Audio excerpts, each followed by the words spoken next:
क्या बॉलीवुड सिर्फ एक छलावा है? क्या जिस सिनेमा को आप और हम अपनी प्रेरणा मानते हैं, वो जरूरत पड़ने पर अपने ही हीरो को पहचानने से इनकार कर देता है? दोस्तों, आज 17 जुलाई 2026 है। दिल्ली के जंतर मंतर की तपती सड़क पर लद्दाख का एक मसीहा, एक ऐसा वैज्ञानिक और समाज सुधारक जिसने पूरी दुनिया में हिंदुस्तान का नाम रोशन किया है, यानी सोनम वांगचुक, पिछले 19 दिनों से आमरण अनशन पर बैठे हैं। 19 दिन बिना कुछ खाए, बिना कुछ पिए, सिर्फ पानी के सहारे।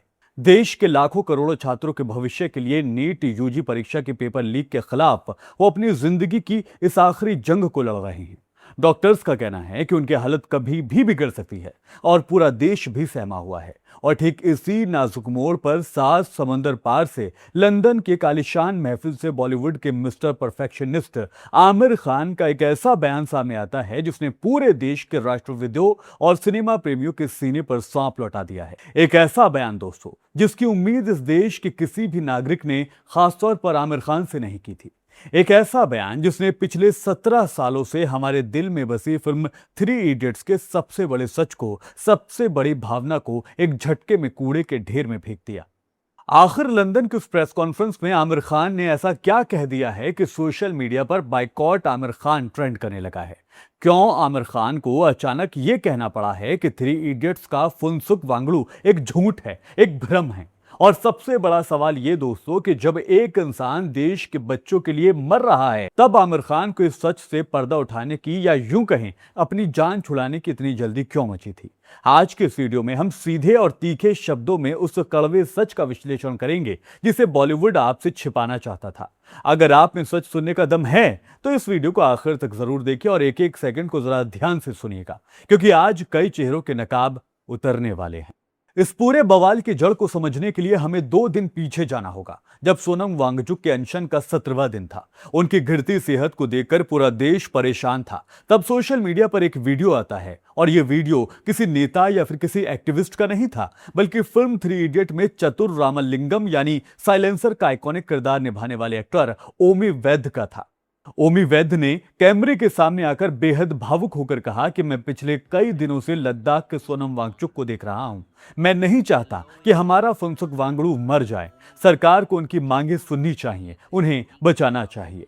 ओमी वैद्य का यह बयान जैसे ही दोस्तों इंटरनेट पर आया, यह जंगल की आग की तरह फैल गया। लोगों के दिलों में एक उम्मीद जागी कि चलो भले ही देर से सही, लेकिन बॉलीवुड के गलियारों से उस किरदार के लिए कम से कम आवाज तो उठी है जिसने 3 इडियट को भारतीय सिनेमा के इतिहास की सबसे कमाऊ और सबसे ज्यादा प्यार पाने वाली फिल्म बना दिया था। इस वायरल वीडियो के बाद लोगों को लगा कि अब चतुर के बाद रेंचो यानी आमिर खान भी आगे आएंगे, राजू और फरहान भी शायद बोलेंगे, और डायरेक्टर राजकुमार हिरानी भी सोनम वांगचुक के समर्थन में खड़े हुए नजर आएंगे। लेकिन दोस्तों, बॉलीवुड की दुनिया जितनी चमकदार आपको दिखाई देती है ना, अंदर से उतनी ही खोखली और स्वार्थी यानी मतलबी होती है। चतुर के इस वीडियो के बाद जो हुआ, उसकी कल्पना खुद ओमी वैद्य ने भी नहीं की होगी। अब यहां पर एंट्री होती है कहानी के मुख्य किरदार यानी आमिर खान की। आमिर खान इस वक्त लंदन में लंदन इंडियन फिल्म फेस्टिवल का हिस्सा बनने के लिए पहुंचे हुए थे। वहां चमकती लाइटें थी, रेड कॉर्पेट था और दुनिया भर का मीडिया मौजूद था। इसी प्रेस कॉन्फ्रेंस में जब भारत के पत्रकारों ने आमिर खान के सामने ओमी वैद्य यानी चतुर के उस वीडियो का जिक्र किया और सोनम वांगचुक के अनशन पर उनकी राय जानना चाही, तो जानते हैं आमिर खान ने क्या कहा?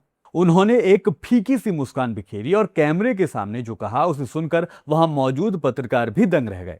आमिर खान ने साफ साफ अल्फाज में कहा कि चतुर गलत है। जी हां, आपने बिल्कुल सही सुना है। आमिर खान ने दुनिया के सामने सीधे तौर पर कह दिया कि चतुर का यह सोचना कि सोनम वांगचुक ही फुनसुक वांगडू है, बिल्कुल गलत है। आमिर खान ने 17 साल पुराने उस सच पर हथौड़ा चला दिया जिसे भारत के 140 करोड़ की आबादी सच मानती आ रही थी। आमिर खान ने कहा कि 3 इडियट का फुनसुक वांगडू का किरदार सोनम वांगचुक पर बेस्ड ही नहीं है। ये एक सिर्फ बहुत बड़ा मिसकंसेप्शन है, यानी बहुत बड़ा भ्रम है जो लोगों ने अपने दिमाग में पाला हुआ है। जब मैं, राजू और हिरानी अभिजीत जोशी इस फिल्म की कहानी लिख रहे थे और इस किरदार को गढ़ रहे थे, तब हम सोनम वांगचुक के नाम के किसी शख्स को जानते तक नहीं थे। हमने उनके बारे में सुना तक नहीं था।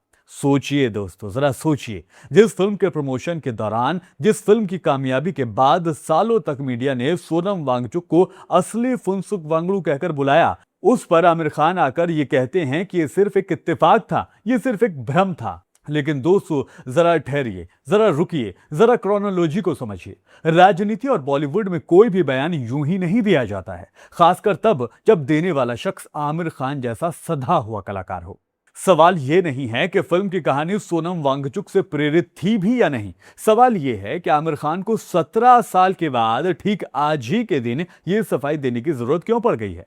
जब पिछले 17 सालों से इंटरनेट पर, अखबारों में, टीवी चैनल्स पर सोनम वांगचुक को रियल लाइफ का रेंचो कहा जाता रहा था, तब आमिर खान या फिर राजकुमार हिरानी ने कभी प्रेस कॉन्फ्रेंस करके यह क्यों नहीं कहा कि भाई हमारा वांगचुक से कोई लेना देना नहीं है। तब तो आमिर खान ने इस पूरे नैरेटिव का फायदा उठाया, फिल्म की पब्लिसिटी बटोरी और फिल्म ने बॉक्स ऑफिस पर नोटों की बारिश कर दी थी। तो फिर आज ऐसा क्या बदल गया? आज आमिर खान को इस सच से इतनी चिढ़ क्यों हो गई कि उन्होंने 7 समुंदर पार जाकर इतनी बड़ी बात कह दी? वजह बहुत साफ है दोस्तों, डर। डर कंट्रोवर्सी से बचने का डर है ये। आज सोनम वांगचुक किसी साइंस लैब में नहीं बैठे हैं। आज वो देश की सरकार के सामने नीट जैसी बड़ी परीक्षा प्रणाली में फैले भ्रष्टाचार के खिलाफ, पेपर लीक के खिलाफ जंतर मंतर पर सीना तान कर बैठे हैं। ये एक ऐसा बेहद संवेदनशील और राजनीतिक मुद्दा बन चुका है और बॉलीवुड का ये दस्तूर रहा है कि जब भी देश में कोई गंभीर मुद्दा आता है तो ये चमचमाती इंडस्ट्री अपने बिलों में छिप जाती है। आमिर खान को डर था कि अगर चतुर के बयान के बाद दुनिया ने उन्हें सोनम वांगचुक से जोड़ना शुरू कर दिया तो कहीं वो और उनकी आने वाली फिल्में किसी राजनीतिक विवाद में ना फंस जाएं। अपनी इसी इमेज को बेदाग रखने के लिए, अपने बिजनेस को महफूज रखने के लिए आमिर खान ने एक झटके में उस रिश्ते को ही खारिज कर दिया जो सालों से उनके और लद्दाख के उस महान साइंटिस्ट के बीच जनता ने देखा था। हालांकि आमिर खान इस बात को बखूबी जानते थे कि अगर वो सिर्फ इतना कहकर रुक गए तो हिंदुस्तान की जनता उन्हें आड़ो हाथों लेगी और उन्हें ट्रोल किया जाएगा। इसीलिए उन्होंने अपने बयान में एक डैमेज कंट्रोल का तड़का भी लगा दिया। आमिर खान ने सुनिए आगे क्या कहा। उन्होंने कहा कि भले ही फिल्म का उनसे कोई संबंध ना हो, लेकिन सोनम वांगचुक जो कर रहे हैं वो एक बेहद ही गंभीर और जरूरी मुद्दा है। हम सब उनकी सेहत को लेकर बेहद फिक्रमंद हैं। मैं उनसे हाथ जोड़कर गुजारिश करता हूं कि वो अपना अनशन तोड़ दें, क्योंकि उनकी जान इस देश के लिए और हम सब के लिए बेहद कीमती है। भाई वाह, वाह वाह कीजिए भाई आमिर खान साहब के इस बयान की, इस टाइमिंग की। एक तरफ तो आप ये कहते हैं कि उस इंसान से आपका कोई वास्ता नहीं है, आपकी फिल्म का कोई लेना देना नहीं है, और दूसरी तरफ आप हमदर्दी का चोगा ओढ़ कर कहते हैं कि आप उनके लिए फिक्रमंद है। क्या ये वाकई चिंता है या सिर्फ सोशल मीडिया पर होने वाले संभावित बायकॉट से बचने का एक सेफ एग्जिट प्लान है? जनता मूर्ख नहीं है आमिर खान साहब। जब देश का एक असली हीरो जो युवाओं के फ्यूचर के लिए अपने जिस्म को गला रहा है, उसे एक रियल लाइफ के हीरो से समर्थन की उम्मीद थी, तो समर्थन तो दूर छोड़ दीजिए, रियल लाइफ के हीरो ने पहचान तक बताने से पल्ला झाड़ दिया। यह दिखाता है कि पर्दे पर ऑल इज वेल का नारा देने वाले और सिस्टम से लड़ने वाले रेंचो असल जिंदगी में सिस्टम के सामने कितने लाचार और सहमे हुए हो जाते हैं। दोस्तों, आज इस मंच से मैं आमिर खान या फिर बॉलीवुड की देशभक्ति पर सवाल नहीं उठा रहा, लेकिन मैं सवाल उठा रहा हूं उस डबल स्टैंडर्ड पर जो इस इंडस्ट्री में हमेशा दिखता है।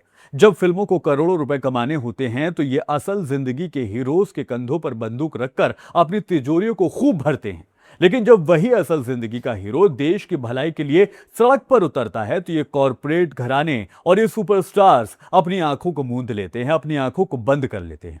आज सोनम वांगचुक का अनशन का 19वां दिन है और मुद्दा सिर्फ नीट नहीं रह गया है, मुद्दा इस देश के युवाओं के भविष्य का है।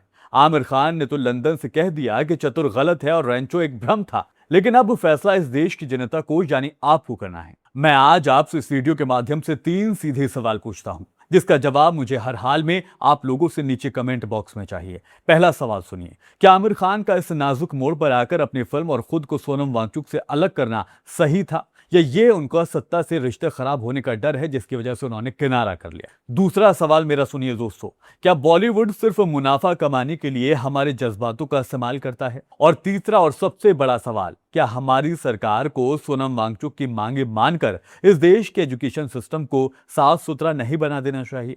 आपको क्या लगता है? इन तीनों सवालों के जवाब आप अपने विवेक से, अपनी जिंदगी के बारे में सोचकर, अपने बच्चों के बारे में सोचकर दीजिएगा। मुझे आपके तमाम कमेंट्स का इंतजार रहेगा। फिलहाल मेरे साथ इस वीडियो में अभी के लिए इतना ही। वीडियो पसंद आया है तो वीडियो को लाइक कीजिए, शेयर कीजिए और हमारे चैनल को सब्सक्राइब जरूर कीजिए। फिर होगी मुलाकात। आदाब, नमस्कार।